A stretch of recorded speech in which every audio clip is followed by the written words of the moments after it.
आप सभी को नमस्कार मित्रों। और जैसा कि पिछली बार विगत हुआ था कि हमने एक ऐसे विषय पे बात किया था कि जिस पर हम जितना कम बोलें शायद उतना ही ज्यादा हमारे आसपास की जो बातें हैं वो फैलती जाती हैं।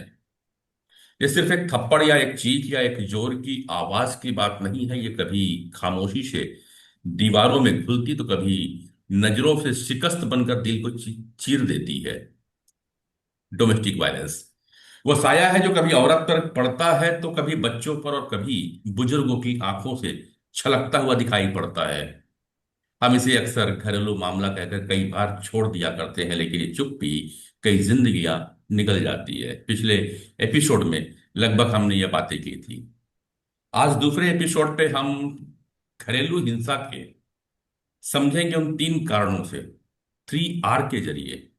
रीजन यानी इसके पीछे का कारण क्या है, रिएक्शन यानी समाज, पीड़ित और परिवार की प्रतिक्रियाएं क्या हैं, और अंत में रेमेडी की बात करेंगे यानी समाधान और उम्मीद, बदलाव की दिशा की ओर बात करेंगे।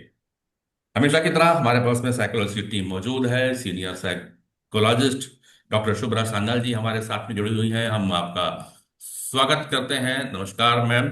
क्लिनिकल साइकोलॉजिस्ट राशि जुनेजा जी हमारे साथ जुड़ी हुई हैं।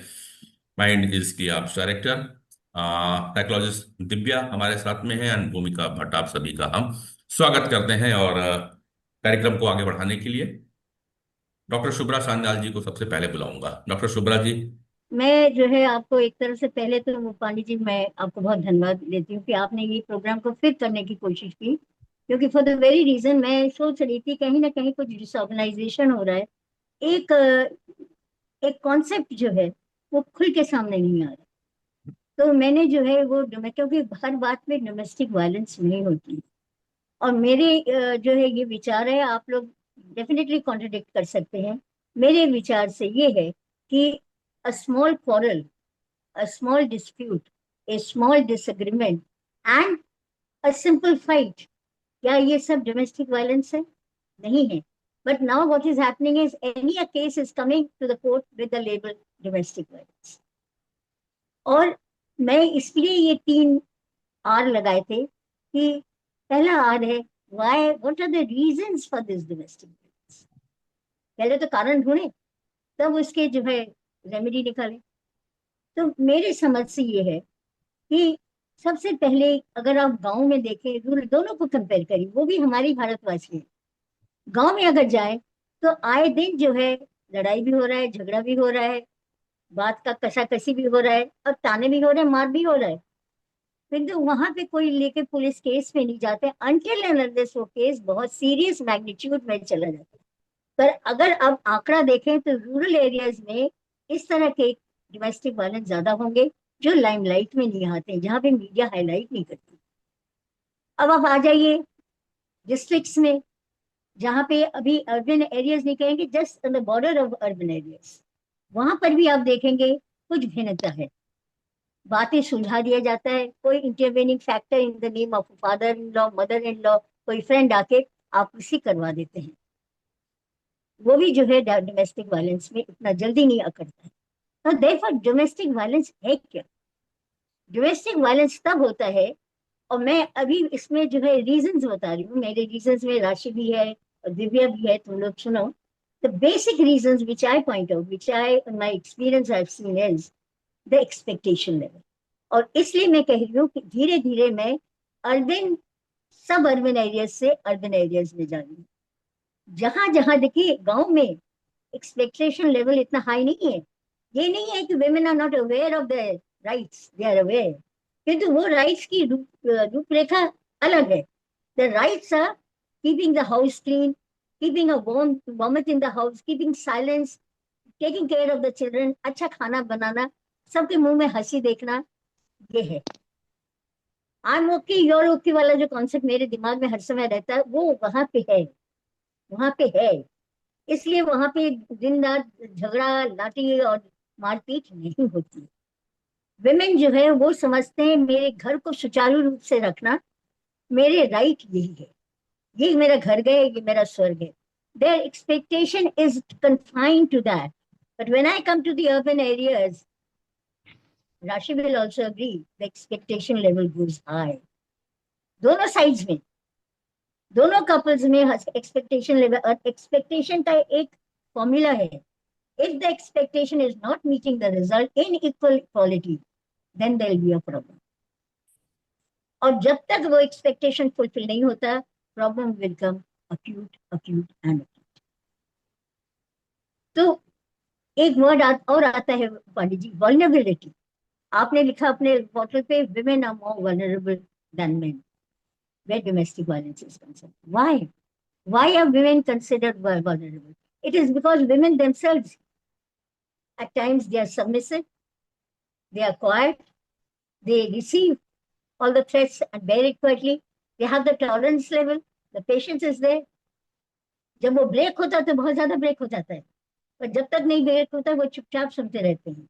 पर क्या होता है, दी अदर साइड थिंक्स कि ये जो है कुछ नहीं बोलेगी, even if I give him the beating, even if I abuse, verbal abuses are more painful than beating.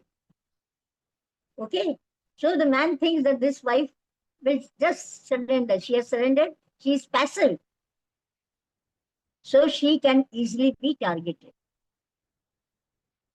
यहाँ पर भी एक्सपेक्टेशन वर्सेस रिजल्ट आ गया। तो वल्नरेबिलिटी का मतलब होता है who is vulnerable. Vulnerable we take a women, we take the age factor also. An elderly person is more vulnerable than the younger person. Sex, we take the female, more vulnerable than the men. ये factors relate करते हैं to vulnerability. और एक और बहुत बड़ा factor है, वो है स्वयं का एटीट्यूड। यहाँ पे आप देखेंगे कि डोमेस्टिक वायलेंस में sometimes main are targeted. They become the victim. Why? The question why comes. It is because the man has lost his patience. Is it because he is aggressive? It is because he became ferocious. As a defense mechanism, the woman hit him. ऐसे cases मेरे पास हैं। आप लोग अगर परिचित हैं उस film से जिसमें ऐश्वर्या राय ने काम किया था, Provogue, it had an international limelight where she was continuously being tortured by the man, and she had nowhere to fall back. Finally, she burnt him alive. इसी तरह का केस हमारे कृष्णनगर दिल्ली में हुई है, live case, where the woman was always beaten up by the alcoholic husband whenever he returned home. So one day, she herself alone suffocated him with a pillow, and after he died, she kept the dead body in the box, and she slept the whole night on that. And then the body was pushed into the tank, water tank.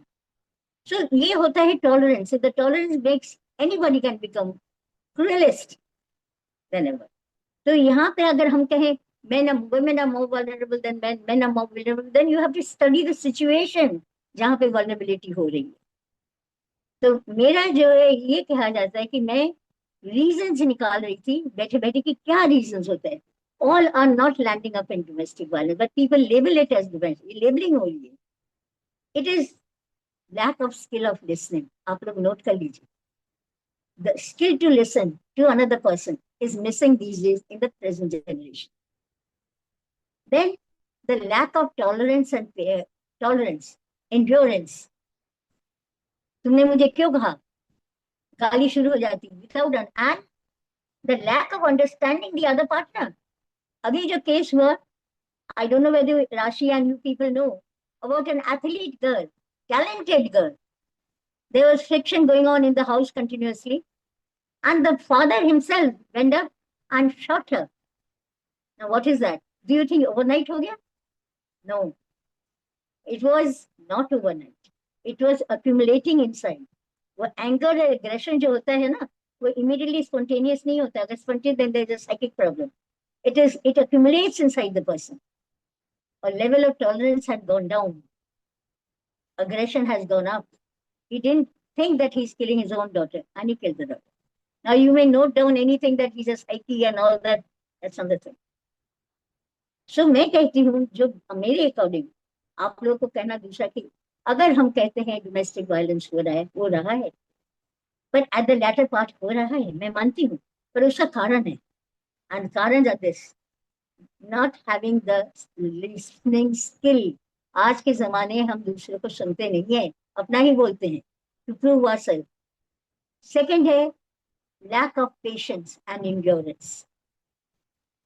Tolerance level is lacking. The level of understanding oneself, क्योंकि हर समय जो ego है, it is high. I'm an engineer, I'm a doctor, I have gone to that extent. How dare you speak to me like this? That ego comes up and it becomes a block, an obstacle in the relationship. And then another one that I noted down is that many a times क्या होता है, जो हम लोग हर आदमी, आप, मैं, राशि sir, we want a space for ourselves, freedom of space. जैसा हम कहते हैं freedom of expression, freedom of space. Now we are not given that freedom of space.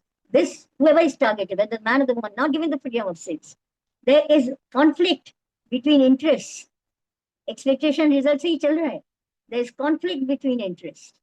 As a result, either one gets killed or one gets beaten and thrown out. एक चीज as a criminal psychologist मैं बोल रही हूँ. The last time also I said that mind is a tabula rasa. But the criminal tendency exists in every individual. It is when we are not able to tolerate any further, then that criminal tendency goes up and the man or the woman becomes so heinous, so cruel, that rationality goes away and irrationality comes in. यहीं से आपका domestic violence का होता है. अब जो है हम लोगों को सुनेंगे, क्योंकि मैंने रेमेडीज भी निकाले हैं. रेमेडीज क्या है? क्या हम चाहते हैं हमारे देश में आए दिन डोमेस्टिक वायलेंस का हो? पेपर खोलिए तो सबसे पहले पेज में दिखाया जाता है जजेस are telling the couple be friends, and one judge is telling the husband, listen to your mother, listen to your wife also, you're listening to the mother. ये चीजें घर में नहीं हो सकती है. Why are you not listening? If the woman is upset, try to understand why she's upset. If the man is upset, coming from the house, woman's responsibility to understand. हम लोग कहते हैं we are empowered. मैं आज भी कहती हूँ we are not empowered. Because I think our grandmothers or our mothers, they were more empowered than us because they had the right to take decision and they knew between the right and the wrong. Education doesn't empower us. Education mentally makes us strong and able. Empowerment is a total holistic approach where you are able to stand and say, here I am. और दोनों का, I'm okay, you're okay. ये concept finally आता है. अगर ऐसा हुआ तो घर सही होगा. I stop here. You people can talk because there are remedies and I will request Rashi, Divya has joined. Find out the remedies for these people. क्योंकि पिछली बार, domestic violence is close to everyone's heart, Rashi. It's not necessary that it has to be with a married couple. It can be between parents which are witnessing. I give you a broader concept. घर में तू मैं होता रहता है and then the conflict breaks out. It bursts like a volcanic eruption. तो सबके दिन में, और आज जो है हम बोल रहे हैं, इसलिए बोला हमने नरेंद्र पांडे से रिक्वेस्ट किया कि इसको स्प्लिट करिए, इसको थ्रेड में डिस्कशन करिए, जिससे लोग सुने कि you are not away from this problem, you have to face it. Let us listen to us what we are trying to say. Okay. पर एक बात मेरे जहन में अभी भी रहती है मैडम, कि ये जो जितनी बातें हमने कहा घरेलू हिंसा को लेकर के, ईगो, अपने आप को ज्यादा एम्पावर शो करना, ये लगभग हर फैमिली में है. मगर कुछ ही फैमिली में डोमेस्टिक वायलेंस होता है. मेल फीमेल की स्थिति हर घर में लगभग बराबर है. घर से ड्यूटी करके दोनों आते हैं, लेकिन मेल की एक्सपेक्टेशन यही होती है कि फीमेल मुझे चाय बना के दे. मेल कभी चाय बनाने नहीं जाता. ये लगभग घर में है. फिर भी ऐसा क्यों होता है कि कुछ ही जगहों पे डोमेस्टिक वायलेंस हो रहा है? क्या कुछ मेंटल स्टेटस है ऐसे लोगों के साथ नहीं, में, या कुछ पर्सनालिटी इशू रहता? कुछ पर्सनालिटी, अब हम थोड़ा सा, मैं एग्जैक्टली साइकोलॉजिकल पॉइंट से समझना है, कुछ पर्सनालिटी इशू उन लोगों के साथ में. What I am trying to say, the individual difference को अगर आप लेके चलें, all individuals are not the same. They're individual, and you mentioned the word personality. That is the right thing. Because supposing now we go with examples, clear examples. If a woman learns, learning process हर हालत में हर जगह होता है, learns to understand, मैं दोनों words apply कर रही हूँ, her husband, that he is not the type who can prepare a good tea, or she can take a pride देखिए पॉजिटिव भी होना, पॉजिटिविटी नेगेटिविटी दोनों साथ साथ साथ चलता है. If she takes a positive way, okay fine, he enjoys a cup of tea from my hand. Then when she comes from office and she's seen him waiting, चाय पियोगे? And she will go and make the tea because she knows he likes the tea, और चाय नहीं बना पाता है. But it is never happens क्योंकि वहां पे टॉलरेंस नहीं है, इंड्योरेंस नहीं है. The wife will say, मैं भी तो काम करके आ रही हूँ, तुम चाय बनाओ. You see the friction. This friction gradually, क्योंकि ये और कुछ नहीं, हमारा सेल्फ है. और इसीलिए डोमेस्टिक वायलेंस हर घर में नहीं होता है. सिचुएशन में भी the same. It is a personality pattern which takes a person out of conflict, ले जाते हैं. कहीं कहीं पे सास इतने अच्छे होते हैं कि लड़के और बीवी के बीच में झगड़ा हो रहा है, she comes and makes the intervention, intervene करती है एंड पॉजिटिव रिलेशन डेवलप करके चली जाती है. पर हम्म। आज के युग में क्या हो रहा है, not only nucleus family, we are not willing to keep the our old parents in a house. उनको ओल्ड एज होम में डाल दो. चलिए, See, so this is what's राशि जी के पास आता हूं मैं। राशि जी, क्या ये बात सच होगी, क्योंकि हम पिछले एपिसोड में बात किए थे रूरल एरिया और अर्बन एरिया की भी, क्या रूरल एरिया में टॉलरेंस ज्यादा है इसलिए डोमेस्टिक वायलेंस कम दिखते हैं, अर्बन एरिया के लोगों में टॉलरेंस कम हो गया है, एक्सेप्टेंस जो है वो शायद उनमें ज्यादा है इसलिए अर्बन एरिया में ज्यादा रिपोर्ट हो रहे हैं? सर, तो दो तीन चीजें हैं यहाँ पे। जैसे मैम अभी रीजंस के बारे में बात कर रहे थे, हम्म। और आपने भी सबसे पहले पर्सनालिटी का पॉइंट उठाया, तो मैं उस पे हाईलाइट करूंगी पहले कि पर्सनालिटी या किसी भी तरह का mental health issue, mental health disorder hmm. अगर किसी इंडिविजुअल को होगा तो प्रोबेबिलिटी हाई रहती है कि वो किसी भी तरह के वायलेंट बिहेवियर में जा सकता है। बहुत सारे डिसऑर्डर्स होते हैं, जैसे ओसीडी हो गया, ऑब्सेसिव कंपल्सिव डिसऑर्डर। अगर किसी को गुस्सा आ रहा है तो उसके बस में ही नहीं होगा उसे कंट्रोल करना, अग्रेसिव ऑब्सेशंस कहते हैं, तो वो ना चाहते हुए भी वायलेंट होगा। वो बीमारी का रूप ऐसा है, the nature of illness is like that. कोई अगर मेनिया में चल रहा है, बाइपोलर है, अब उसको ये जजमेंट ही नहीं है कि मैं सोशली, पर्सनली या ऑन अ सोसाइटल लेवल जो काम कर रहा हूँ, जो एक्शन कर रहा हूँ, क्या वो सही है या गलत है। उसके बाद तीसरी, कोई अगर एंटी सोशल पर्सनालिटी डिसऑर्डर, आपने बड़ा फेमस केस सुना होगा, उसकी सीरीज भी बनी थी, टेड बंडी, जेफरी डालमर, फेमस है, या अपना, और डोमेस्टिक वायलेंस या किसी भी तरह का क्राइम, मर्डर, कुछ भी, इसकी कोई एज नहीं होती। डोमेस्टिक वायलेंस कोई भी कर सकता है, एक अडल्ट भी कर सकता है, एक माइनर भी कर सकता है।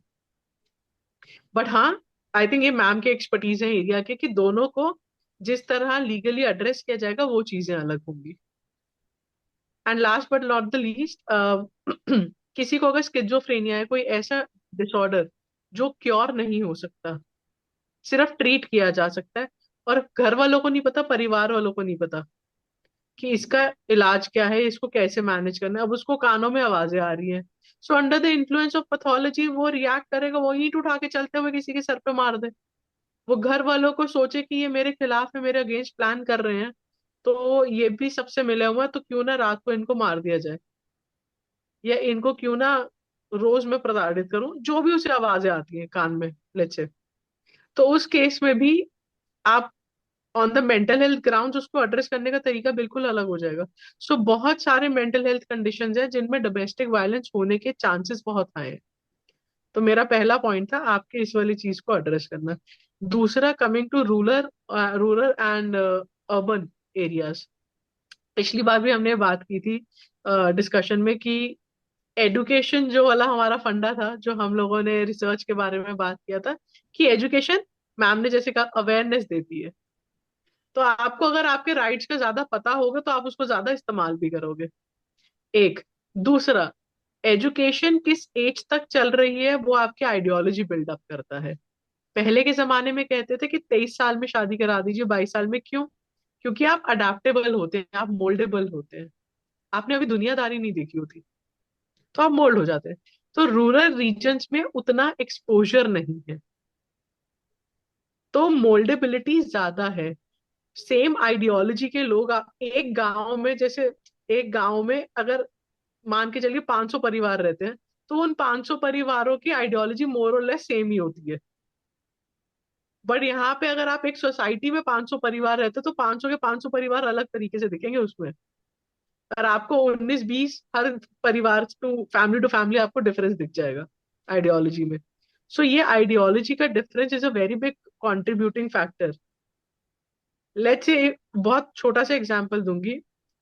स्टार्टिंग में एक बहुत ही बड़ा मतलब रेड फ्लैग मान के चलिए इसे, कि ये जैसे मैम ने आर बताए हैं, उसी आर में अगर हम एक आर और जोड़ दें, that is to recognise what are the science of domestic violence.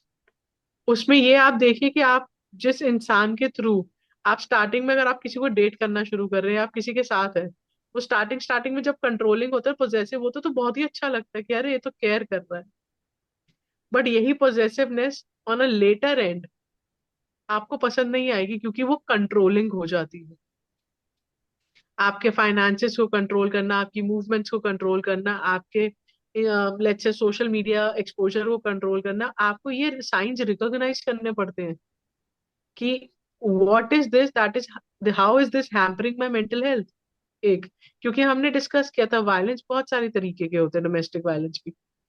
तो अगर ये सारी चीजें हमें नजर आ रही हैं, और यही सब एक्सपोजर हैं जो रूरल एरिया में आपको नहीं मिलते हैं, हाँ, उसकी वजह से दैट्स ट्रू। प्रोबेबिलिटी थोड़ी कम हो जाती है डोमेस्टिक वायलेंस होने की और रिपोर्ट होने की।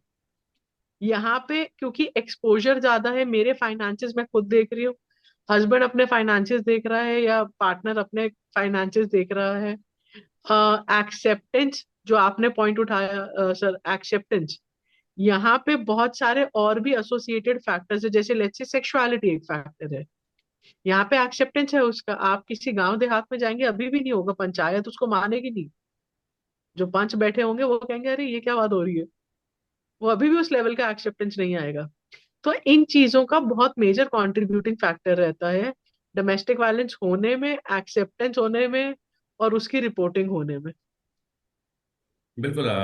इसी बीच जलील अहमद जी ने एक मैसेज किया है ग्रुप में। और हाँ जलील जी, हम आप उस बात से हम पूरी तरह सहमत है जो आप कह रहे हैं कि ये केवल अर्बन एरिया में ही ज्यादा रिपोर्ट नहीं होते, रूरल एरिया में भी है डोमेस्टिक वायलेंस, रिपोर्टिंग कम है। एग्री।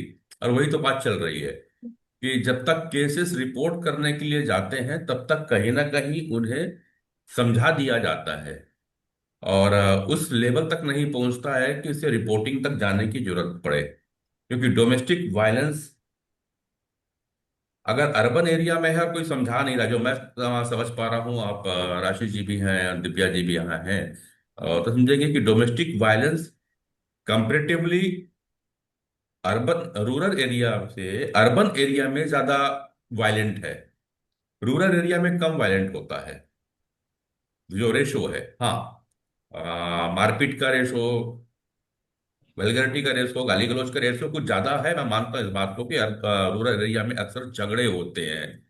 पर हर झगड़ा वायलेंट की ओर नहीं जाता है, थाने तक केस जाते हैं, और रात को झगड़ा होता है, और सवेरे खुद वाइफ पहुंच के बोलती है रहने दो, सुधर जाएगा, और केस को विड्रॉ कर लिया जाता है, चार घर वाले भी जाते हैं। तो इतनी ही बातें पहुंचती हैं, ये अक्सर हम देखते हैं अपने एरिया के अंदर में। तो डोमेस्टिक वायलेंस पे और बात वहां पे पांडे जी, करें। हाँ जी। Sorry can sorry can sorry, I can I वहां कैन आई पे एक गेस चीज है, सॉरी। वो जो विलेज प्रधान है, उनका रोल को मत भूलिएगा। वो छोटे मोटे झगड़े, यहाँ तक उसको डोमेस्टिक वायलेंस नहीं कर रहे हैं। जो प्रधान होते हैं, पंचायत के जो प्रधान होते हैं, वो अक्सर अपने जगह पे उसको सुलझा देते हैं, इसलिए कोर्ट तक उनका आने का जरूरत ही नहीं पड़ती। Can I say Jalil, something if बिल्कुल you allow me. Ahmad ji मैं आपको लूंगा, लेकिन एक ब्रेक यहाँ करता हूँ। Thank you once again to welcome to all of you. Ahmad ji, आपकी बातें थी। जी thank you. Let me first give a brief intro about myself. मैं पीएचडी कर रहा हूँ जामिया मिलिया इस्लामिया से, सोशल वर्क डिपार्टमेंट से, और मेरे तकरीबन मैंने 10-15 साल नेशनल कमीशन फॉर वीमेन में एंगेज रहा हूँ, और डोमेस्टिक वायलेंस और इंटीमेट पार्टनर वायलेंस या वायलेंस अगेंस्ट वीमेन के केसेस डील करता रहा हूँ, काउंसलिंग प्रोवाइड की है कपल्स को, रेप केसेस, और उन सब में मतलब जितने भी वो हैं उसमें 10-15 साल का मेरा एक्सपीरियंस, वर्किंग एक्सपीरियंस है। फिर मैं एक रिसर्च में एक ऑर्गेनाइजेशन है पॉपुलेशन काउंसिल, उसमें तकरीबन 15 साल रिसर्च का एक्सपीरियंस है मैटरनल एंड चाइल्ड हेल्थ पे। बट मैं आपकी बात से सहमत हूँ, और ये है कि क्योंकि मेरा रूरल एरिया है रिसर्च का इस इंटीमेट पार्टनर वायलेंस पे, और मैं आई एम लुकिंग आफ्टर जो men's perspective, what they feel about it on intimate partner violence, whether they consider it a violence or not, and what are the things they consider violent in their relationship. तो हम्म। उसी में मेरा एक experience ये रहा है कि बहुत ही कॉमन है, जो वेस्टर्न यूपी मेरा रिसर्च एरिया रहा है. Recently I have visited many villages for my research study. I have found that कि जितना हम अर्बन एरियाज के लिए कहते हैं कि यहाँ पर डोमेस्टिक वायलेंस है, ठीक है, रिपोर्टिंग है, लेकिन रूरल एरियाज में क्या है कि टॉलरेंस लेवल, जो मैडम ने बात कही, शुभ्रा मैडम ने बात कही, टॉलरेंस लेवल जो है वीमेन का वो बहुत हाई है. And many times they do not consider certain acts as violent acts. वो उनको वायलेंस मांगते नहीं है, जैसे abusive languages they do not consider it, women do not consider is, मतलब सभी नहीं, बट इन अगर हम कहें तो वो उन एक्ट्स को वायलेंट एक्ट मानती है. ठीक है, अगर पी के आया है, एक दो झापड़ मार दिया तो कुछ नहीं, कोई बात नहीं, फिर हो जाएगा. तो इस तरह का, और आदमी की भी जो अंडरस्टैंडिंग है, जो अभी तक मैं समझ पाया हूं वहां पर, जो आदमी वायलेंट एक्ट करते हैं, या लोगों का जो परसेप्शन है, जो मानते हैं कि वायलेंट वायलेंस अगेंस्ट वीमेन है, तो उनका जो परसेप्शन है वो छोटी मोटी, जिसको हम कहते हैं ना, उसको छोटी मोटी वो लड़ाई मानते हैं, वो उसको वायलेंस नहीं मानते हैं. वो कहते हैं मियाँ बीवी के आपस के छोटे मोटे झगड़े हैं जो रिजॉल्व हो जाते हैं. और जहां तक मैडम ने कहा प्रधान का रोल है, लेकिन मैंने अभी तक अपनी स्टडी में प्रधान का रोल भी एक्सप्लोर किया.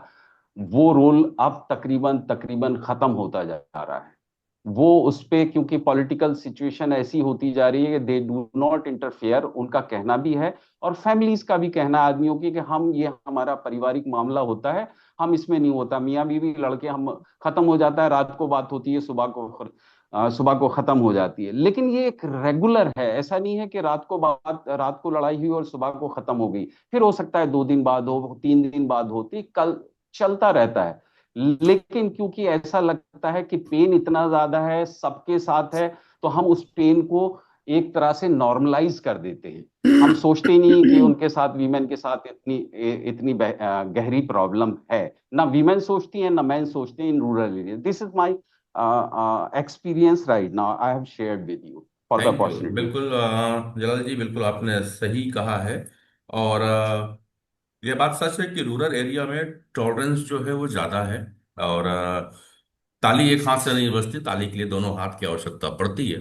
जहाँ तक मेरे एक्सपीरियंसेस है रूरल एरिया में देखने का, ट्राइबल बेल्ट पे देखने का, तो ये ऐसा होता है कि जब झगड़ा होता है तो जितना देर तक वो एक्सेप्टेंस करती है फीमेल, और फीमेल जितना टॉलरेट करती है, वैसे ही जब मेल को अपने गुस्सा निकालने के बाद एहसास होता है तो वो भी एक्सक्यूज मांग लेता है। मुझे अच्छे से याद है, मैंने कई बार बाजार पे पुरुषों को जलेबी और मिठाइयाँ खरीदते देखी और पूछा कि भाई क्या बोले, क्या करूं यार, तुम्हारी भाभी को मनाना है। तो एक ये छोटी सी बातें होती जो कि शायद हम अर्बन एरिया पे नहीं कर पाते हैं। जो डॉक्टर शुभ्रा जी बोल रही थी कि शायद ये टॉलरेंट का लेवल नहीं है, और शायद आज की डेट में जैसा कि डॉक्टर राशि जी ने कहा कि डेटिंग के समय तो बड़ा ख्याल रखा जाता है छोटी छोटी बातों का। और अगर गर्लफ्रेंड नाराज हो जाए तो उसे एक पाँव में खड़े होने को तैयार रहता है बॉयफ्रेंड नाराज हो जाए तो गर्लफ्रेंड 5 बार फोन करती है। लेकिन शादी होने के कुछ महीनों बाद ये शायद लम्हात भी भूल जाया करते हैं लोग। और यही जाकर के फिर धीरे धीरे तनाव इतना बढ़ता है कि वो वायलेंस की ओर चले जाते हैं, होने लगता है। दिव्या जी, मैं आपके पास आता हूँ। सर, शुभ्रा मैम और अहमद साहब और राशि जी की सारी बातें सुनने के बाद मैं एक बात कहना चाहूंगी, मतलब मैं शुरू से शुरू करना चाहूंगी। हम्म। और इसे, जहाँ शुभ्रा मैम ने एक्सपेक्टेशंस से ये बात जोड़ी थी, फॉल्स एक्सपेक्टेशंस, उन्होंने कहा था, एक वर्ड यूज किया था कि आज का सबसे बड़ा कसूरवार है फॉल्स एक्सपेक्टेशंस, जो कि मैंने कुछ पॉइंट्स नोट डाउन किए हैं विच आर वेरी ट्रू. मैंने पिछली बार भी कहा था कि women are taught to adjust and men are told not to feel. मर्द को दर्द नहीं होता, औरत को बोला जाता है कि सह लो, कुछ नहीं होता. तो ये कॉग्निटिव डिसोनेंस, जैसे मैंने आपको पिछली बार भी बताया था कि ये हमारे फील्ड में कहा जाता है, कॉग्निटिव डिसोनेंस मींस हमारी एक्सपेक्टेशन और हमारे एक्सपीरियंसेस जहां मैच नहीं होते, तो वो एक रीजन बनता है डोमेस्टिक वायलेंस क्रिएट करने का. और ये एक बहुत बड़ा कारण है जो शुरू होता है हमारे पास से, मतलब जब बचपन, जो चाइल्डहुड है तब से। जैसे सोशल लर्निंग थियरी होती है, जो हम लोग अपने बचपन में लर्न बिहेवियर हम लोग देखते हैं, आसपास हम लोग सीखते हैं, तो वो पास डाउन हो जाती है through those interactions and generation, it just passes down. जो भी बच्चा देख रहा है, जो समझ रहा है, वो इंटरनलाइज हो जाता है, and that hmm. Is what becomes normalised later on. इसे आप आज के डेट में, अगर मैं आज के मतलब अगर वर्ड यूज करूं, तो इंटरनलाइज मिसोजिनी भी कहा जाता है, जहाँ पे एक औरत को कहा जाता है कि that is how it happens, जो एक रूरल एरिया में ज्यादा पाई जाती है rather then in urban area. Urban area में इंटरनलाइज मिसोजिनी नहीं देखी जाएगी उतनी, क्योंकि एक अवेयरनेस, एक I would say power, coercive control, एक पावर का कंट्रोल अब दोनों तरफ है। ऐसा नहीं है कि सिर्फ एक मेल उस पार के अंदर है, बट उतना ही फीमेल का भी रोल है उस पार को पाने में या पार को फील करने में। There is awareness. एंड जहां तक ये, मैंने तो रीजंस की बात करी कि एक्सपेक्टेशंस और एक्सपीरियंस में एक कॉन्फ्लिक्ट आ जाता है, जिसकी वजह से एक हमारे को डोमेस्टिक वायलेंस देखने को मिलता है। और बट इसके साथ साथ रिएक्शंस, जैसे कि अहमद अहमद जी ने कहा कि एक नॉर्मलाइजेशन हो जाती है और विक्टिम ब्लेमिंग होती है कि ये तो मियां बीवी का मामला है, ये सुलझ जाएगा। और एक विक्टिम विक्टिम ब्लेमिंग की, तूने ही कोई गलती करी होगी, औरत को कह देना, या फिर मर्द को कह देना कि ये तो है ही ऐसा। So that results into silence. And right now, it's not a personal matter. Domestic violence is no more a personal matter. It's a social emergency, I would say. Because no more domestic violence is under the category of bruises, I would say. It is like, it's not under the category of broken bones. It is about broken identities. Hmm. Earlier, physical abuse was something that was counted under domestic violence. It's now more about breaking the identity, breaking the self, creating a self concept doubt or self doubt, जिसके लिए आज की date में आप जैसे कि आज के स्कूल्स की अगर आप ब्रोशर्स में, क्योंकि अपने बच्चे का एडमिशन करवा रही हूँ, तो उसके अंदर बहुत ज्यादा ना मेंशन किया जाता है कि सोशल इमोशनल लर्निंग पे हम बहुत ज्यादा ध्यान देते हैं स्कूलों में। सोशियो इमोशनल लर्निंग का मतलब होता है सेल्फ अवेयरनेस करना, सेल्फ रेगुलेशन करना, बच्चे को उस चीज के लिए कि अपना जो पॉइंट वो रख रहा है, वो बचपन से अपने फाउंडेशन ईयर्स में ही ऐसा सीखे कि वो असर्टिव हो, अग्रेसिव नहीं, ताकि वो आगे चल के भी जब भी अपनी कभी जिंदगी में आगे बढ़े, तो किसी ऐसे मुकाम पे जब पहुंचे जहां उसको वो फैमिली टाइम में हो, तो वो अग्रेसिव ना होके असर्टिव होके अपनी बात रखे, चाहे लड़की है चाहे लड़का। Which is very important to be very socially social emotional aware होना बहुत जरूरी है। ये जो रिएक्शन की मैंने बात करी, normalisation plus victim blaming, this leads to silence, which is the very which is the need, to break the silence is the need of the hour, to listen, to create that safe space in the like in our field we say, we are creating a safe space jahan hum log we give lend listening ears to people so that they talk before the trauma takes over.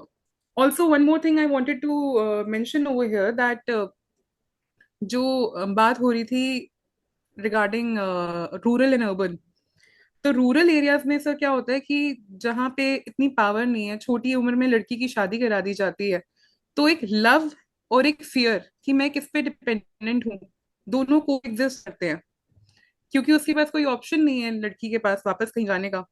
एक love भी है और एक fear भी है, दोनों exist करते हैं आपस में।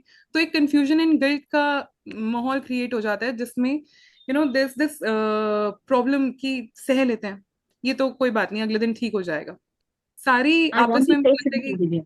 यहाँ पे यस। थोड़ा सा दिव्या, हम लोग सहमत नहीं होंगे आपसे, मैं यहाँ पे हाँ, रुक रहा हूँ। मैं एक मैं तो एक बात बोलना चाहती हूँ हाँ, पांडे जी। हाँ जी। दिव्या कह रही है false expectation. Hmm. No expectation is false right in the beginning. It is when you test it.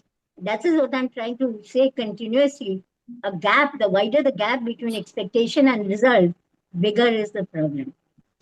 हर घर में होता है। पांडे जी अपने घर में अगर his wife says बस bring this खाना और वो नहीं लाके खड़े हो पाते, there comes a slight problem. तो ये जो है, मैं आप false expectation बोलते हैं। false expectation तब होता है when the result is not in equal quality. I Now, don't expectation. Understand. Right. One thing more. Divya, another thing. Please listen. Another thing is this. The main thing, difference between rural and urban is the social stigma. The social stigma prevents them to run to the police and run to the court. And another thing is, there are a lot of people who intervene. There's still joint family system going on. People intervene. I'm not saying that women are not battered and women are not being thrown out. I know it. But So, intervention makes a change. It brings a change. Social stigma prevents them from going to. यहाँ पे तो आप urban में क्या देखिए, आज झगड़ा हुआ कल कोर्ट पे मेंटेनेंस के लिए दर्द है, वहां पे so कहाँ मैम, होगा?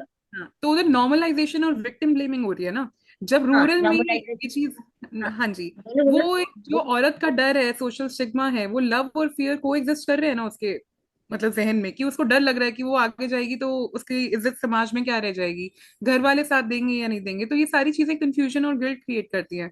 सो these are the expectations which are there in rural area and not in urban area.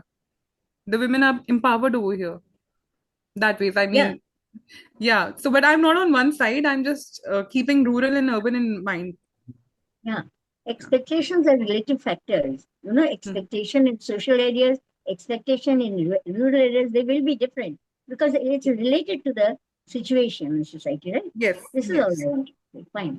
Right, Yeah. Thank you. But मेरी आप लोग की बात से मुझे एक बात तो लगती, चाहे राशि जी ने बोला जो जलील अहमद साहब ने कहा कि उन्होंने कभी रूरल एरिया में काफी अच्छा रिसर्च किया, और आपकी बातों से शुरू से लेके अभी तक जो मुझे केवल दो वर्ड समझ में आ रहे हैं, one is reactive and second is responsive. इस सोशल स्टिग्मा का जो नाम दिया जा रहा है हमारे रूरल एरिया के ऊपर में, शायद वो रिस्पॉन्सिव है कहीं ना कहीं। जैसे आपने कहा दिव्या जी, मैं भूमिका जी इसके बाद मैं आपके पास आ रहा हूं। जो आपने कहा कि एक फियर और लव दोनों है, जहां लव है वहां फियर है, जहां फियर है वहां लव है, भय बिन होए न प्रीति।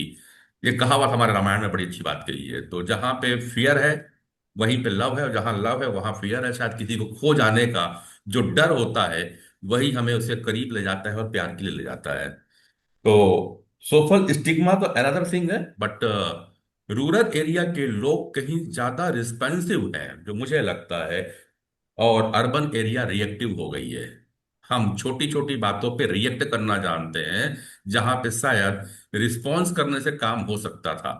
और ये एक रीजन है कि ज्यादा केसेस रिपोर्ट हो रहे हैं। हम सुलझाने के बजाय अर्बन एरिया में केस को उलझा रहे हैं। हम समाधान की ओर आएंगे, पर उसके पहले भूमिका के पास चलता हूं। मैं राशि मैडम इसके बाद में आप, हाँ, फिर आप बोल एक लीजिए। एक राशि जी बात बोल बीच में लीजिए। होंगी. मैं राशि जी को अ, ले रहा हूँ मैडम, फिर आपको लूंगा, क्योंकि अच्छा. सबको मुझे लेना है। जी. फिर भूमिका जी भी आ गई है, सबको बराबर पार्टिसिपेशन मिलना चाहिए। जी, हाँ. राशि जी आप कंप्लीट करें, फिर भूमिका जी। मैं कह रही हूँ कि अर्बन एरियाज में रिएक्शन इश्यूज ज्यादा है, बिकॉज हमें टाइम नहीं मिल पाता एक्सप्रेस करने का। हम्म। और जब आप एक्सप्रेस नहीं करते, लेट्स से अगर आपको मुझसे गुस्सा और आपको वक्त ही नहीं मिला ये जाहिर करने का, तो एक टाइम के बाद आप एक्सप्रेस नहीं करेंगे, आप फटेंगे, फिर बराबर। रिएक्ट मतलब करेंगे। दूसरा पॉइंट, मेरी बात को आप सहमत कर रहे हो कि अर्बन एरिया में रिएक्टिव ज्यादा नॉट, है और रूरल में पूरा रिस्पॉन्स। जनरलाइज, पूरा जनरलाइज स्टेटमेंट नहीं दूंगी, लेकिन कह सकती हूँ कि ठीक है। मैक्सिमम हो सकता है, बट जनरलाइजेबिलिटी नहीं लाऊंगी, क्योंकि ओके। Sir right. अर्बनाइजेशन में भी ना एरिया टू एरिया वेरी कर जाता है। हम्म।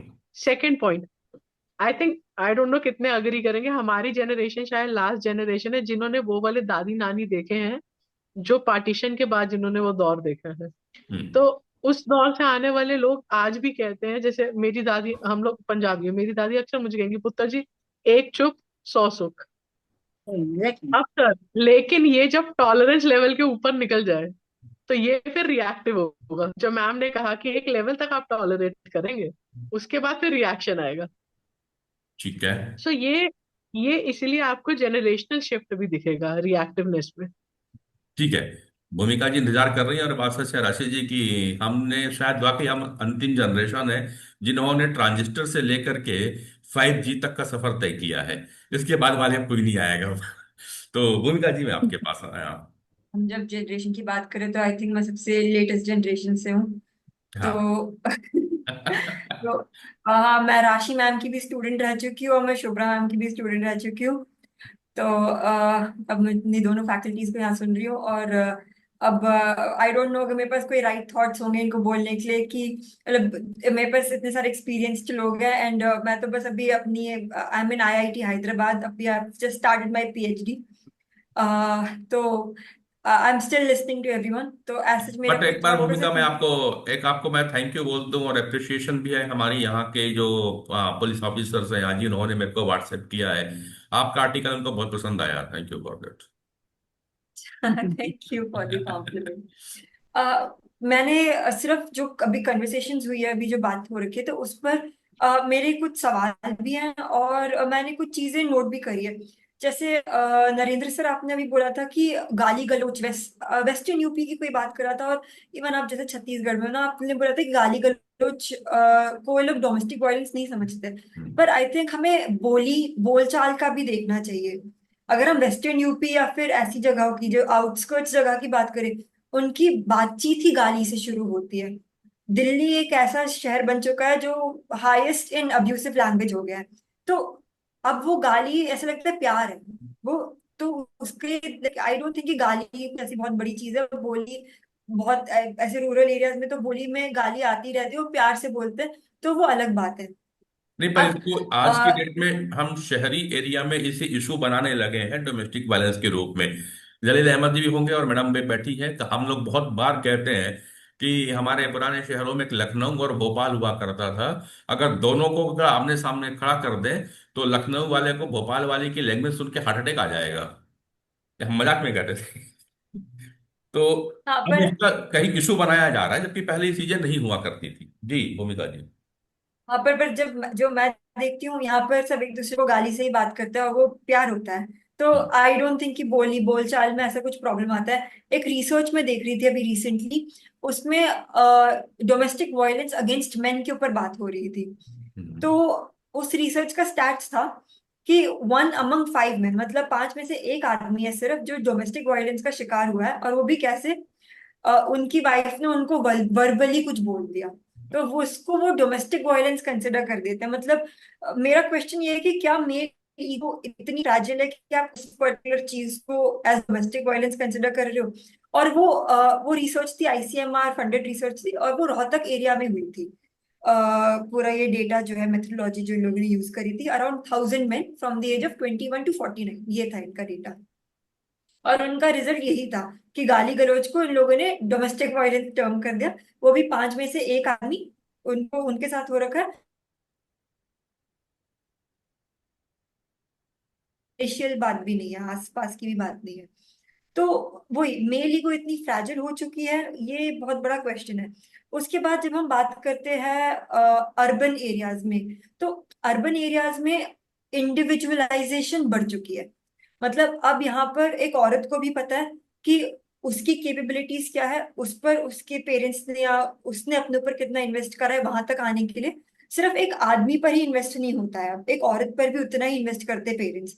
और वो एक औरत भी उतना ही पढ़ती है, उतना ही अपना टाइम डेडिकेट करती है।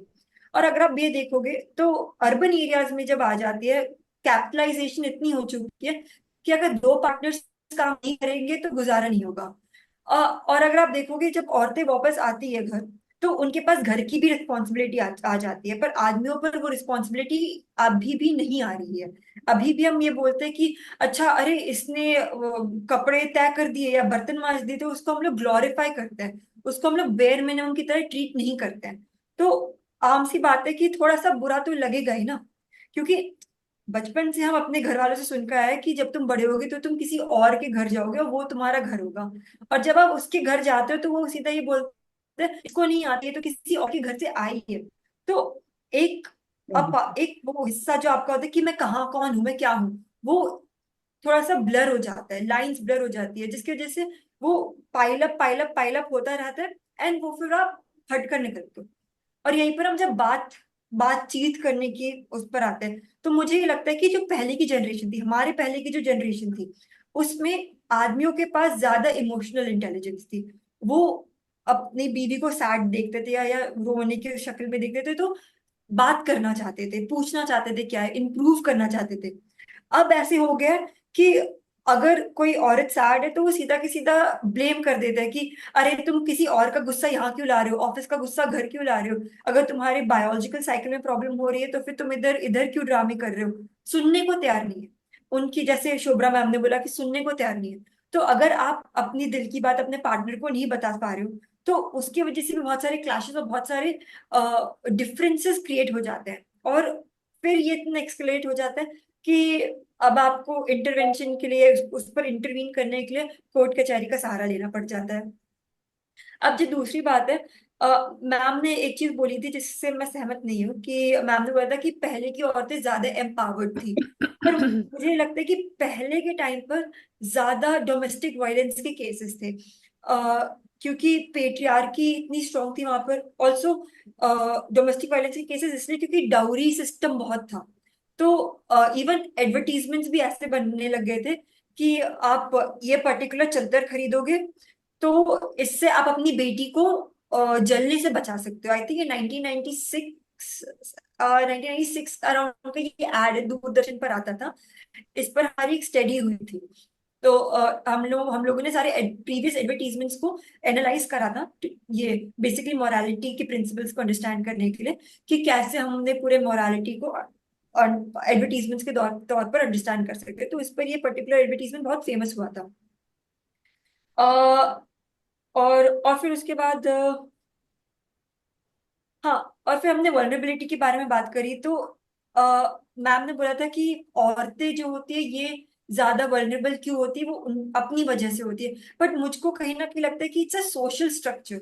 हमें बचपन से, हम या तो अपने बाप की प्रॉपर्टी बोले जाते हैं या फिर अपने पति की प्रॉपर्टी बोले जाते हैं। एक औरत को हमेशा प्रॉपर्टी के तौर पर देखा जाता है, एंड है, और इसलिए जो हम डोमेस्टिक वायलेंस के बारे में बात करते हैं, फिर जब हिटिंग केस के बारे में बात करते हैं, तो कहीं ना कहीं मेरे हिसाब से एक थॉट प्रोसेस ऐसे चलता है कि ये मेरी प्रॉपर्टी है, या फिर ये मेरी है, मैं इसके साथ जो करूँ वो मेरी मर्जी है फिर। तो वो एक थॉट प्रोसेस चलता आ रहा है कि women are viewed as property. तो उसी को मद्देनजर रखते हुए ये वाला जो पूरा सिलसिला ये आगे बढ़ता है। और सोशल स्ट्रक्चर की women are most submissive social structure, एक फेमिनिस्ट थ्योरी है लिटरेचर में। इसको बोलते हैं मेल गेज। तो जो सबमिसिव टिमिड लड़कियां होती है, जो, अगर आपने कबीर सिंह देखी हो तो ये, तो वो प्रीति जैसी लड़कियां जो होती है, तो वो ज्यादा आदमियों को अच्छी लगती है, ज्यादा अपीलिंग लगती है, इवन इन मूवीज और बुक्स। तो ये मेल गेज फिनोमेना आ जाता है। ये सोसाइटी का स्ट्रक्चर ऐसी बना है कि हम बोलते हैं अगर आप सबमिसिव हो, अगर आप सॉफ्ट स्पोकन हो, अगर आप सही से एक्ट लाइक अ लेडी जो बोलते हैं ना, तो ये कहीं ना कहीं एक सोशल स्ट्रक्चर होता है जो कहीं ना हमारे अंदर एम्बेडेड हो जाता है, एंड उसके वजह से फिर कहीं ना कहीं हमें खुद ही वल्नरेबल फील होता है। मैं अभी आईआईटी में हूँ, ये एक मेजोरिटी मेल डोमिनेटेड एरिया है, मिलेगी, मतलब यहाँ का रेशियो ये है कि अगर एक ग्रुप है 5, आप जहां जाते हो वहां लड़के दिखते हैं। तो मैं वही बोल रही हूँ कि अगर कोई ऐसी फैमिली से आ रखा है जो वेमेन को बोलता है आपको सबमिसिव रहना, आपको ज्यादा लड़कों से बात नहीं करनी है, तो ये एनवायरनमेंट बहुत ओवरवेलमिंग हो जाता है। यहाँ पे मैं देखती हूँ जो ऑब्जर्वेशन होती है मेस में जब हम जाकर बैठते हैं, तो जो छोटी छोटी नए नए बच्चे आ रखे हैं यहाँ पर, जिनको इतनी एक्सपोजर नहीं है, छोटे छोटे गांव से आ रखे हैं, वो बहुत सहम कर बैठ रखे होते हैं लड़कियां। और एक अभी रिसेंट में लास्ट वीक का एक केस है, तो उस टेबल पर सारे लड़के बैठ गए थे, वो एक बेचारी लड़की बैठ रखी थी उस टेबल पर, फिर आके सारे लड़के बैठ गए थे। उनको तो नहीं है इतना, लड़कों को तो नहीं समझ आया, पर वो इतनी सहम गई, उसने प्लेट उठाकर वो फिर से किसी कोने में चुपचाप जाकर बैठ गई। तो ये अगेन सोशल स्ट्रक्चर को डिफाइन कर रहा है कि हमें बचपन से सिखाया जाता है ये लड़का है, इससे दूर रहो, इससे डरो।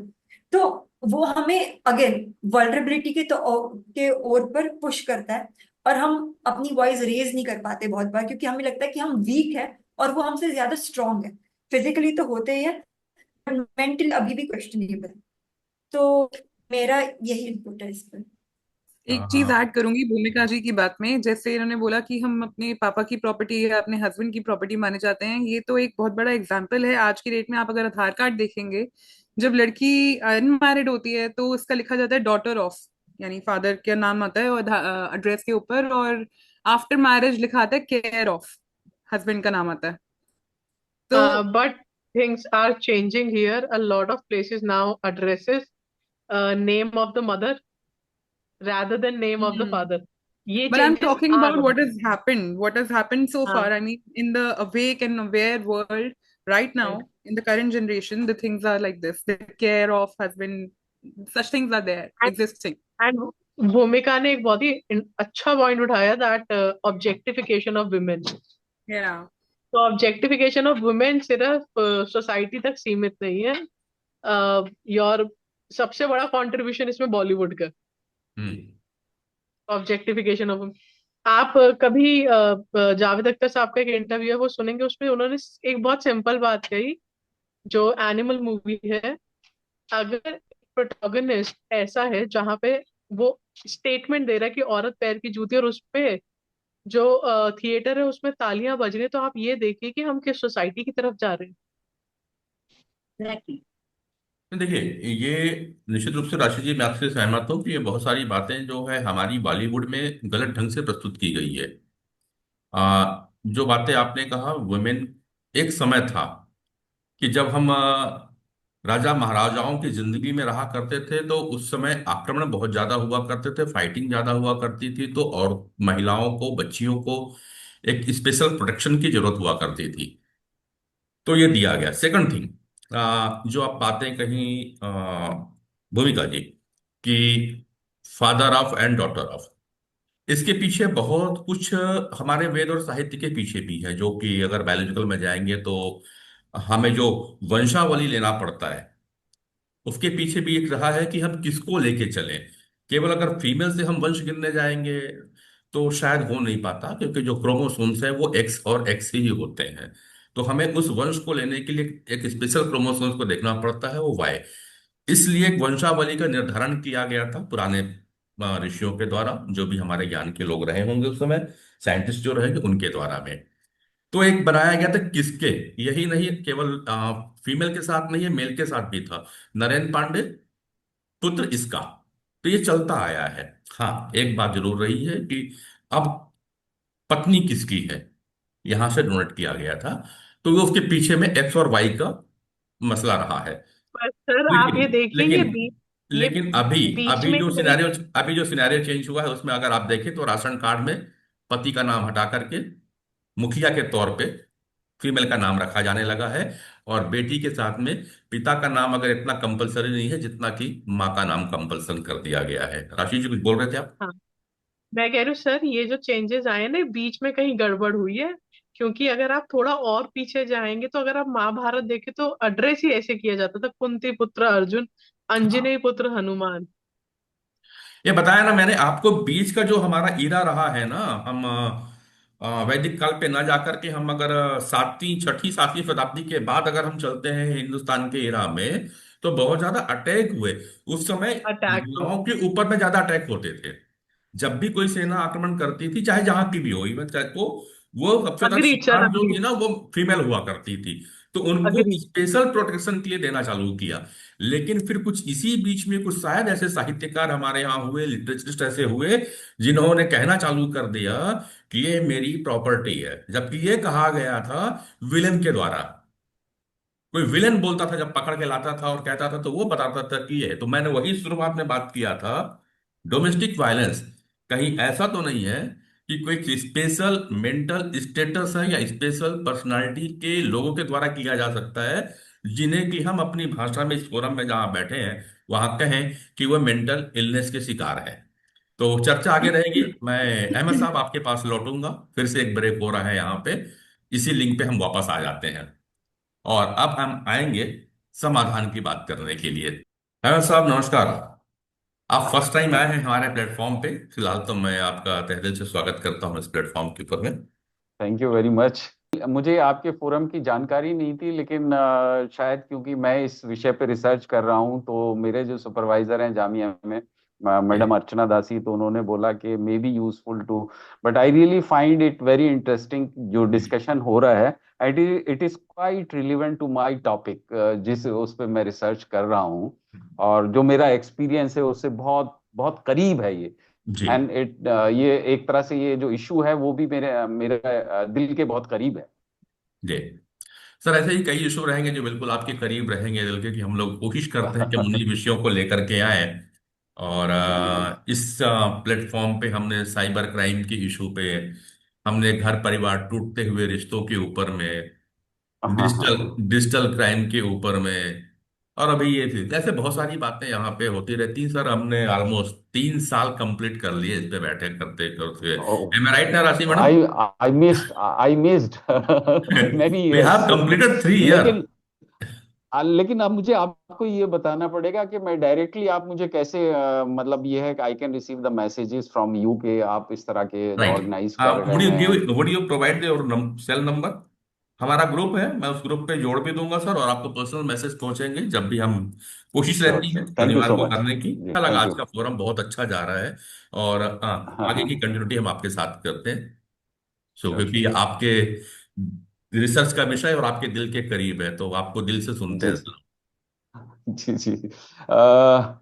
एक्चुअली मैं अभी ये देख रहा था, जो मेरे ख्याल से कभी भूमिका ने बात करी, और बहुत ही मतलब ये है कि एक लिटरेचर से जोड़ के उन्होंने चीजों को एक्सप्लेन किया कि क्या रिपोर्ट हो रहा है, क्या नहीं रिपोर्ट हो रहा है। बट जो एक चीज बात कही मैडम से, शायद मैं बताऊं, शुभ्रा मैडम ने एक्सपेक्टेशन की। मेरा सबसे पहला क्वेश्चन यही होता है कि जब मैरिड कपल्स होते हैं उनकी एक्सपेक्टेशन क्या होती है एक दूसरे से।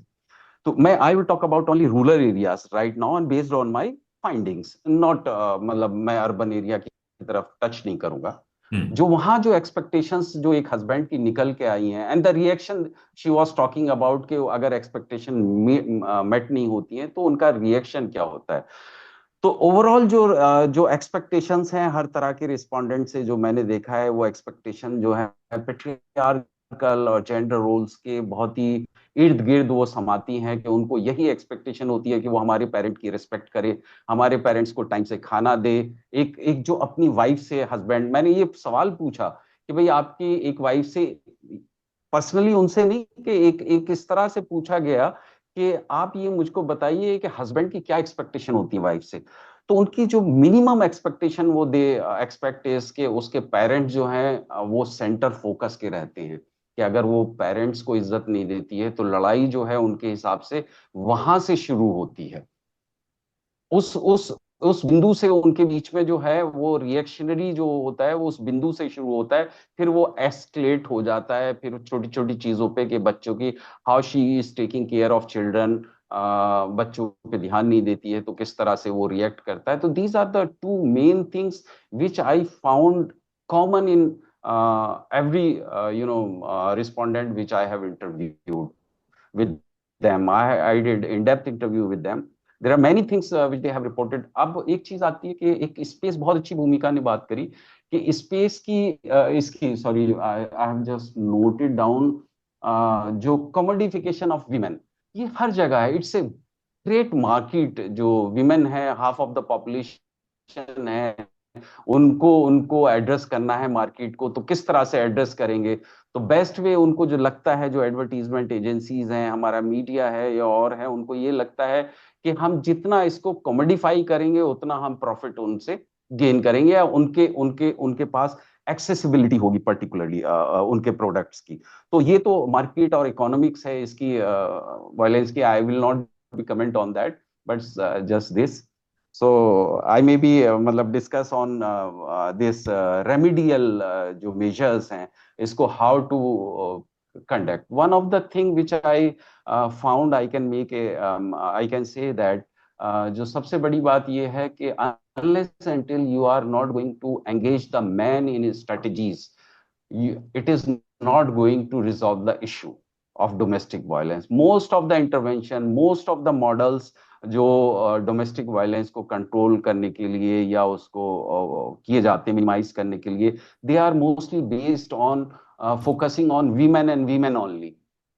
I can say, I can give you the examples from the literature, but hardly I will find some strategies which engage men.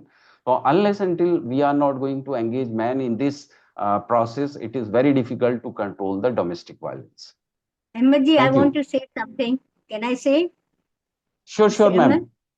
Sure, ma'am. लगातार मेरे दिमाग में एक इमेज आ रही है, and you are doing PhD. I would like to suggest, if you don't mind, domestic violence has a gradient, is a gradient.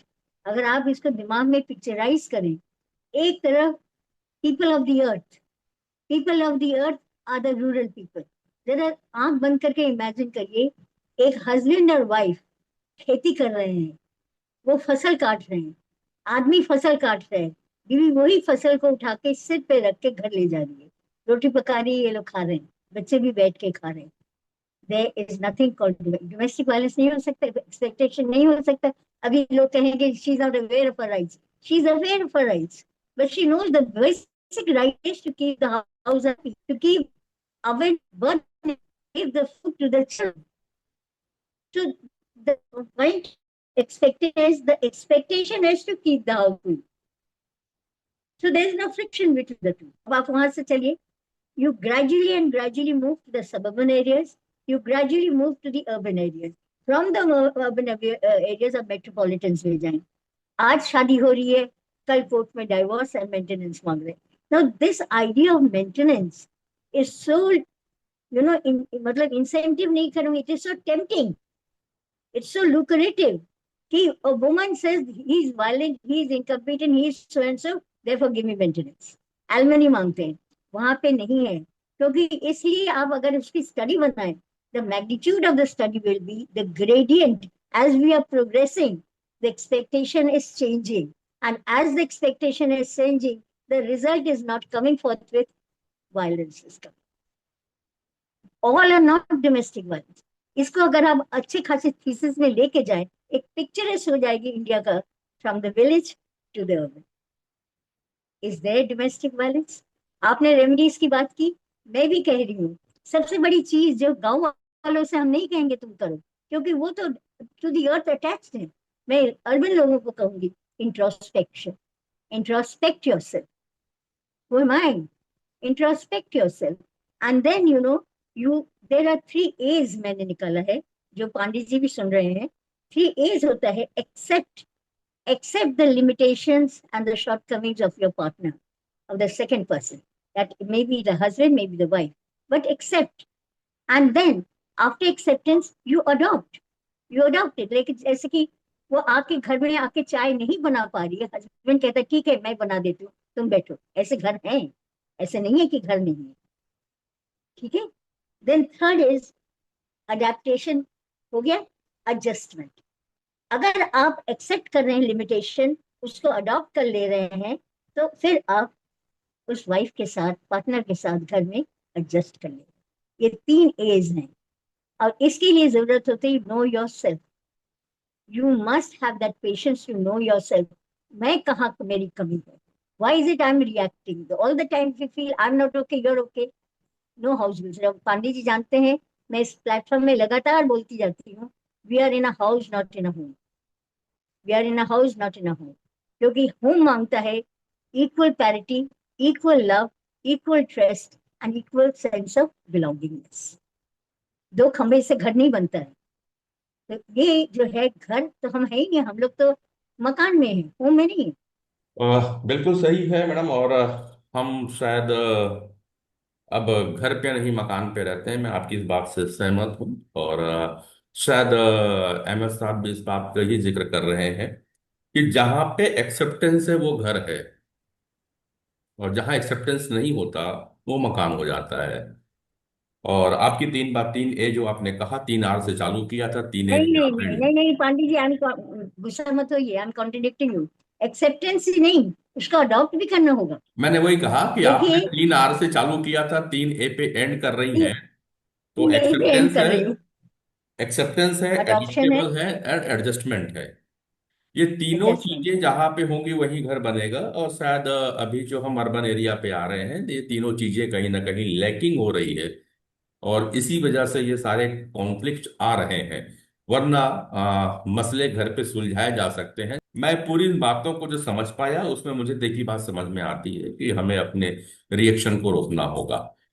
हमको reactive नहीं होना है, हमें रिस्पॉन्सिव होना चाहिए। हम अपनी बातों को रखें, मगर किसी की बात को रिएक्ट न करें। शायद इसी बात को राशि जी ने भी कहा कि जो उनकी दादी कहा करती थी, उनकी नानी कहा करती थी कि कुछ देर चुप हो जाओ तो सब समाधान निकल जाएगा।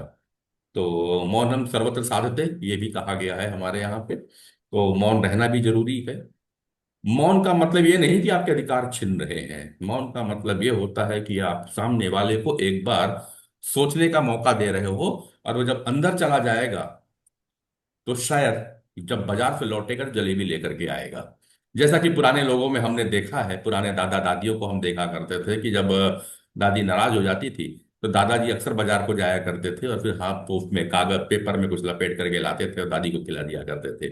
तो यह भी एक प्रकार के एडॉप्टेबिलिटी थी जो मैं समझता हूँ। तो एक्सेप्टेंस, एडॉप्टेबल और एडजस्टमेंट की बातें यहाँ पे हुई है। अर्बन एरिया में शायद इन चीजों की कमी हट रही है, जो राशि जी आपने कहा कि लगातार शायद हमारे पास में समय नहीं है, समय इतना भी नहीं है जिसका इशारा डॉक्टर शुभ्रा सान्याल ने किया कि हम हु एम आई की ओर जा सके, हम अपने अंदर जा सके। और अपने अंदर आप तभी जाओगे जब मौन रहना सीख जाओगे। तो जरूरत है सारे लोगों को आज की डेट पे, जितने भी लोग ये प्रोग्राम को सुनते हैं, देखते हैं और आगे भी जो देखेंगे उनके लिए भी ये है कि मसला ये नहीं है कि कौन ज्यादा एम्पावर है, क्योंकि घर के अंदर में कोई पावर नहीं होता, कोई पावरफुल नहीं है, किसी एम्पावर की जरूरत नहीं है। एम्पावर्ड हमें समाज के लिए होना है। और शायद हम भूल गए, मैडम सान्याल, एम्पावर्ड जो वीमेन का करना था वो समाज के लिए करना था, जो समाज में अपने पैरों में खड़े हों, अपनी ताकत दिखा सकें, अपना सम्मान पा सके समाज के अंदर में। अरे घर हम्म। में किसको सम्मान की आवश्यकता थी? और किस सम्मान की हम बात कर रहे हो, किस एम्पावरमेंट की हम बात कर रहे हैं? और वो कैसा एम्पावरमेंट कि बेटी अपने बाप के सामने आंख निकाल करके बोले, ये एम्पावरमेंट होगा? या एम्पावरमेंट होगा कि पति पत्नी की जो आपसी बातचीत है, वो झगड़े हैं, वो गेट के बाहर सुनाई दे? क्या ये एम्पावरमेंट होगा? मैं दोनों की बात कर रहा हूँ। तो क्या रियली हम एम्पावर्ड हैं? तो नहीं होंगे। एनिमल पिक्चर का आपने बात किया था, और प्रॉपर्टी की बात, भूमिका, बहुत अच्छी बात उठाई भूमिका जी आपने, कि ये पति पत्नी, पति जो है वो पत्नी को अपनी प्रॉपर्टी समझता है।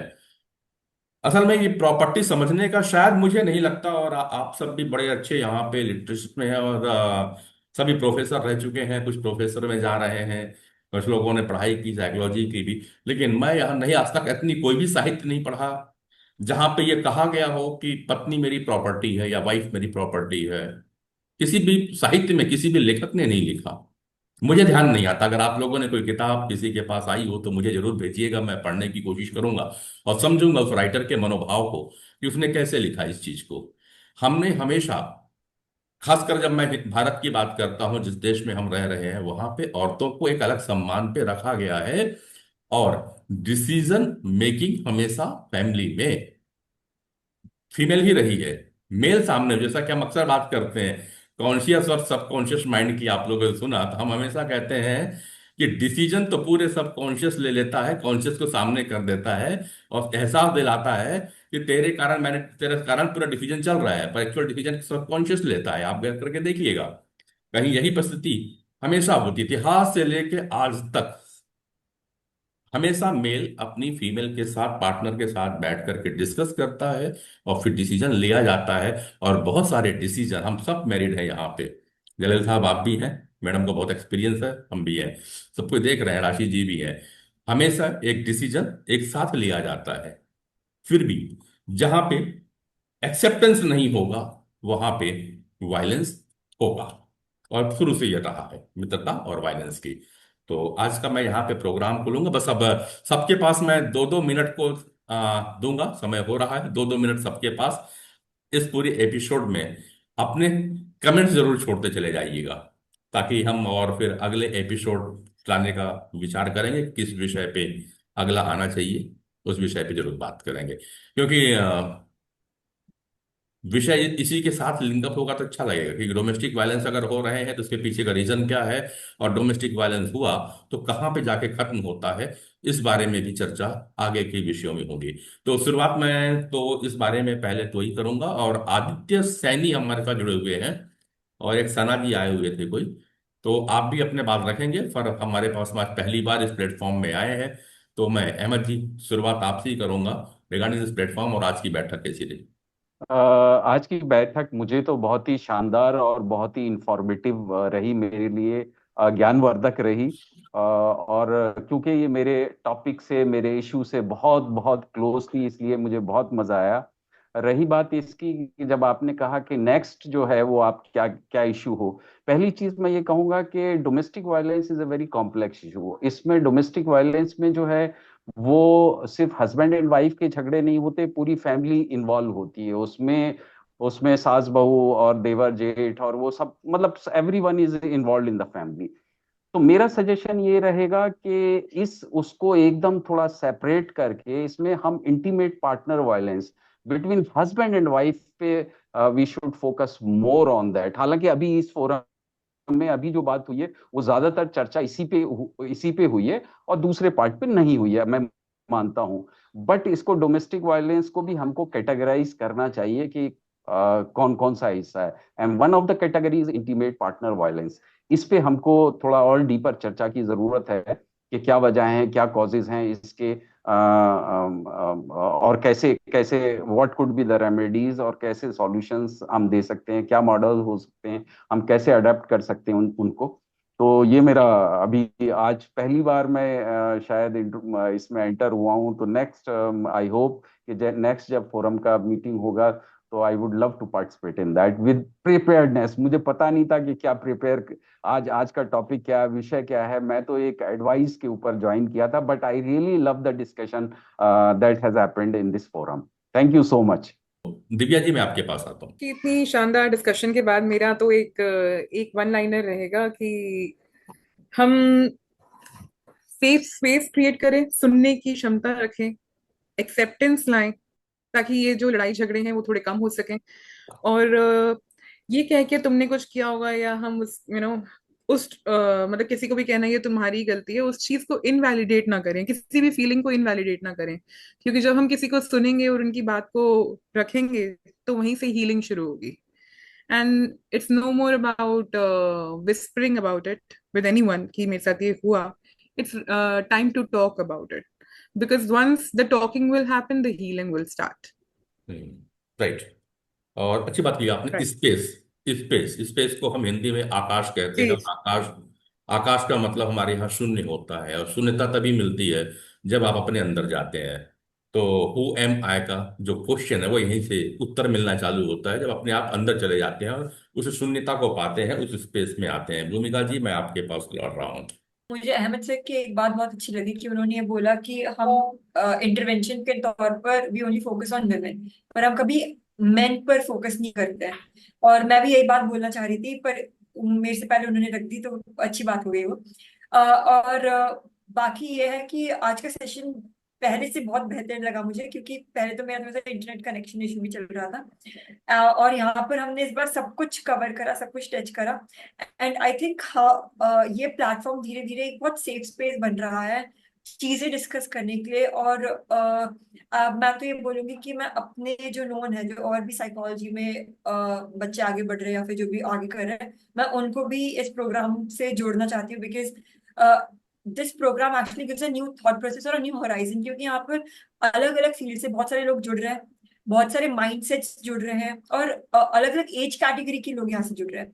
So it is like a huge set of experiences that young people like me can, collect and take forward. So this is my input for the talk. Thank you. और मुझे इस प्लेटफॉर्म पे आप जैसे सभी लोगों के मोहब्बत की जरूरत है। आप लोग जैसे ही आते रहेंगे और आप लोग सजेस्ट करते रहेंगे, और अच्छा है, शायद इस प्लेटफॉर्म की खूबसूरती भी यही है कि डॉक्टर शुभ्रा सान्याल यहाँ पे हैं, तो भूमिका जी आप भी हैं, दिव्या आप हैं, राशि जैसे क्लिनिकल साइकोलॉजी में एक्सपीरियंस लोग हैं, और भी अभी आज तापन मोहंती साहब नहीं आ पाए। तापन मोहंती जी भी आते हैं, जो कि एनएलयू भोपाल में एचओडी हैं, लॉ प्रोफेशनल हैं। तो ऐसे तमाम लोग यहाँ बैठते हैं और डिस्कशन होता है, क्योंकि जैसे जैसे ये फोरम बढ़ रहा है और जैसे जैसे लोग इस फोरम पे आ रहे हैं, तो इस फोरम की रिस्पॉन्सिबिलिटी और अकाउंटेबिलिटी बढ़ती चली जा रही है। तो प्लीज इसे देंगे। राशि मैडम मैं आपके पास में। सर मेरा तो दो पॉइंट्स रखने हैं मैंने। जैसे अ, एक तो हो गया we need to work on the emotional intelligence, या फिर इमोशनल एक्सप्रेशन भी मैं कहूंगी, for both men and women. कोई स्पेसिफिक नहीं कि सिर्फ औरतों के लिए करना है या आदमियों के लिए करना है, दोनों के लिए करना है, क्योंकि दोनों को अपनी तरह का एक्सप्रेशन चाहिए। आदमियों को खुलने में टाइम लगता है थोड़ा, because society wise they are not very promoted to express, right. Right. Right. और औरतों को खुलने में ज्यादा टाइम नहीं लगता, हमारा थोड़ा सा EQ ठीक है। हम्म। तो वहां पे काम ज्यादा चाहिए, लेकिन उसके साथ साथ जो दिव्या ने कहा, एक स्पेस भी चाहिए। एक तो हो गया सबसे पहले इमोशनैलिटी पे काम करना, क्योंकि अगर आप एक्सप्रेस करना शुरू कर देंगे, आप अपनी बात रखनी शुरू कर देंगे। दूसरा, we really need to work on vocabulary. हमारे पास शब्दकोश की कमी है इस वक्त। आप नोटिस करेंगे अभी वाली जनरेशन आधे से ज्यादा चीजों को खाली छोड़ देती है। आई होप यू अंडरस्टैंड, अरे नहीं, आई डोंट अंडरस्टैंड, बताओ मुझे क्या समझना है। वो जो एक खाली स्पेस है ना, यू अंडरस्टैंड में क्या आ गया, अजम्पशन आ गया। हम्म। और अजम्पशन क्या करेगा, मिसअंडरस्टैंडिंग बढ़ाएगा। वोकैबलरी बिल्डिंग की बहुत जरूरत है। तो वही सेम बात, इमोशनैलिटी पे आप काम करेंगे, वोकैबलरी बिल्डिंग होगी, आपस में कम्युनिकेशन ज्यादा होगा। तो जितना कम्युनिकेशन बेटर होगा, उतनी चांसेस ऑफ मिसबिहेवियर या मिसकंडक्ट कम होता चला जाएगा। और दूसरा पॉइंट, साइकोलॉजिकल फर्स्ट एड। अगर एक तो हो गया कि होने से बचाए कैसे, पहला पॉइंट वो था, लेकिन अगर कुछ हो चुका है तो उस पे क्या काम करें, उसमें आता है साइकोलॉजिकल फर्स्ट एड। आप ग्रुप्स दीजिए, आप हेल्पलाइंस दीजिए, आप ग्रुप सेशंस लीजिए। कोई रेप, जैसे सर डील कर चुके हैं इतने साल, तो रेप विक्टिम कोई है, उधर का क्राइसिस मैनेजमेंट अलग होता है, फिजिकल वायलेंस का अलग होगा, इमोशनल वायलेंस का अलग होगा। तो सबके लिए जो साइकोलॉजिकल फर्स्ट एड होता है वो अलग होगा। ये बिल्कुल वैसे जैसे बर्न के विक्टिम के लिए अलग होगा और ट्रॉमा, हेड ट्रॉमा के विक्टिम के लिए अलग होगा। उसी तरह किसी भी तरह का जो वायलेंस होगा डोमेस्टिक लेवल पे, उसकी इंटरवेंशन अलग होगी साइकोलॉजिकल लेवल पे। सो उसके लिए नॉलेज होना, अप टू डेट रहना क्लिनिशियन के लिए ज्यादा जरूरी है, कि हम लोग अप्रोप्रिएट इंटरवेंशन दे पाए। सो ये वाले गैप्स, मुझे जो लगता है कि ये वाले गैप्स फिल करने की बहुत जरूरत बिल्कुल बिल्कुल। आदित्य सैनी जी, आप कुछ बोलना चाहते हैं? आदित्य। हाँ। सर सेशन मेरे ख्याल से मैंने आज पहली बार ये सेशन आपके साथ में ज्वाइन किया है। जी। काफी अच्छा रहा session. I was listening to Sanyal ma'am, she is my mentor from past 5-6 year I guess. And हाँ, तो जो हम लोग सब बातें कर रहे थे, I listen to them very carefully and I appreciate the initiatives taken by you, जो भी हम लोगों ने बात की। एंड मैं चाहूंगा कि आने वाले सेशंस भी हम ज्वाइन कर पाए। And yes, I would love to be a part of this particular initiative of yours. और अब जहां से शुरुआत हुआ वहीं से अंत भी होगा आज के प्रोग्राम का। डॉक्टर शुभ्रा सान्याल जी, आपके पास। Thank you Pandey ji. मैं एक बात बोल रही थी, देखिए हम लोग अवेयरनेस प्रोग्राम करते हैं, कुछ उम्मीद लेके करते हैं। उम्मीद हम लोग का है कि हर घर मकान घर हो जाए। दूसरी बात है पांडे जी, मैं देखिए कोई चीज शुरू होती है तो उसका एंड या इधर पॉजिटिव होता है या नेगेटिव होता है। हम्म। राशि जानती है कि जब कोविड के टाइम पे मैंने होम बॉन्डिंग पे अकेले बात की थी, and it was so well taken, क्योंकि लोगों को मैंने डराया था उसके अंदर। यहाँ पर भी एप्रीहेंशन क्रिएट करना है। राशि हम्म। भूल गई अबाउट द साइकोसोमैटिक डिसऑर्डर। लगातार अगर डोमेस्टिक वायलेंस हो रहा है तो उसका आउटकम भी नेगेटिव हो जाएगा। Many of people don't go to the court. Either they commit suicide or they go in illness में आ जाते हैं। बहुत तरह के इलनेस, साइकोसोमैटिक इलनेसेस आते हैं। काउंसलिंग की जरूरत पड़ती है। घर से डिटैच हो जाते हैं, घर के अंदर नहीं। एक और होता है, घर के अंदर बैठ के एलिनेट कर लेते हैं, आइसोलेट कर लेते हैं अपने को, and go on pondering inside. तो ये चीजें, एप्रीहेंशन जो है, ये क्रिएट करना है इन लोगों के अंदर, एक भय के टाइप के, that you are not safe if you go on continuing stay in domestic violence, the so called domestic violence। ये बताना पांडे जी आपके प्लेटफॉर्म से बताइए, बिकॉज दिस इज व्हाट हमारे अवेयरनेस प्रोग्राम मकसद क्या है। मकसद ये है that everybody sleeps peacefully, gets up peacefully, does reading peacefully, enters into a home and not in a house। Thank you। तो बहुत बहुत धन्यवाद। और फिर से एक समय हो चुका है, तो अब हमें भी इजाजत देंगे। हम उम्मीद करेंगे कि अगले शनिवार, हालांकि अगला शनिवार मेरे ख्याल से 9 तारीख है। और 9 तारीख हमारे यहाँ दो चीजों के लिए मनाया जाता है। एक तो ट्राइबल एरिया में रहता हूँ तो ट्राइबल की बात करनी होगी, तो 9 तारीख को अंतर्राष्ट्रीय ट्राइबल डे भी है और हम लोग ट्राइबल डे मनाते हैं। दूसरी चीज, उत्तर भारत में और छत्तीसगढ़ में दो प्रमुख त्योहार आ जाते हैं। एक का नाम हमारे छत्तीसगढ़ में भोजली कहते हैं, और उत्तर भारत में कजरी कहा जाता है इस दिन, जिस दिन ज्वारा बोया जाता है और ज्वारों को लेकर के पूजा की जाती है। शायद ये नवचेतना का समय होता है, पृथ्वी के साथ साथ में उस ऊर्जा के साथ जुड़ने का हमारे। और इसी के साथ ही उसी दिन भाई बहनों का अटूट बंधन का प्यार होता है, रक्षाबंधन भी। तो इसी को हम सब शुभकामनाएं देते हैं आप सभी को, भोजली की, रक्षाबंधन की, और कजरी की भी। हाँ, विरह किसी में ना आए कि कजरी गीत गाना पड़े। भोजली की ऊर्जा के साथ आप तो ताजा रहें। आज का जो प्रोग्राम हमारा रहा है वो था डोमेस्टिक वायलेंस को लेकर के। तो उम्मीद करता हूं कि अब घुटती रही आवाजें दीवारों के बीच में, घुटती रही आवाजें दीवारों के बीच में, सहती रही चुप्पियां हर रात हर बीत, अब वक्त है सन्नाटों को भी सुनने का, शून्यता में जाने का, घरेलू हिंसा को इस फोरम के साथ उस नाम को मिटाने का। हमारी ये मुहिम जारी रहेगी। आप सभी का बहुत बहुत शुक्रिया, आप हमारे साथ जुड़े, खास करके अहमद साहब। हम आपके शुक्रगुजार हैं कि आप इस प्रोग्राम पे आए, और उम्मीद करेंगे कि आगे भी आप इस प्रोग्राम में अपनी प्रस्तुति दर्ज कराते रहेंगे। डॉक्टर राशि, मुझे आपके भी राशि मैडम, आपके भी मुझे गाइडेंस की बहुत ज़्यादा ज़रूरत है। और आप मुझे गाइड करें और कुछ भेजें उस पे कि हम क्या क्या टॉपिक ले पाएं, क्योंकि मैं आप सबसे इस मामले में जूनियर हूँ। हो सकता है मैं आपसे उम्र में सीनियर हो सकता हूँ, बट इस मामले में जूनियर हूँ। प्लीज़ हेल्प करें। और शालिनी मैडम, रियली इस आज जो प्रोग्राम हो पाया है उसको, मेरे दिमाग में कुछ विषय नहीं आ रहे थे कि मुझे कैसे ले जाना है, क्या डायरेक्शन पे ले जाना है। जो मैडम का 3 R आए, मुझे वहां से एक विजन क्रिएट हुआ कि मैं इस प्रोग्राम पे कैसे आगे बढ़ा पाऊंगा। जो कि मेरा प्रोग्राम लगभग 1 सवा घंटे चलता है, वो कैसे चल पाएगा, क्योंकि पिछले हफ्ते तक मैं एक डिलीमा में चला गया था कि मैं अब आगे क्या करूंगा। तो मैडम, आपका बहुत बहुत शुक्रिया, बहुत बहुत धन्यवाद आपका। और इसी के साथ प्रोग्राम को मैं यहीं पे समाप्त करता हूँ, और अगले शनिवार तक के लिए अभी मिल लेते हैं। Thank you. Thank you, thank thank you you. Aditya, आपको भी बहुत बहुत धन्यवाद, आप सभी को। Thank you.